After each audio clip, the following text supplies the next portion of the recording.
Hello everyone. Today we talk about how to fix the app of InShot. We will go to settings. Then we click on apps. After that we search the app InShot and we click.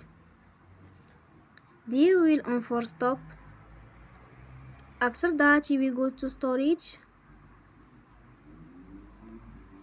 Then we click on clear cache.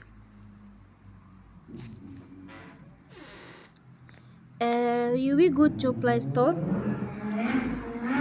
and you will update your app. Don't forget to support us by like and subscribe.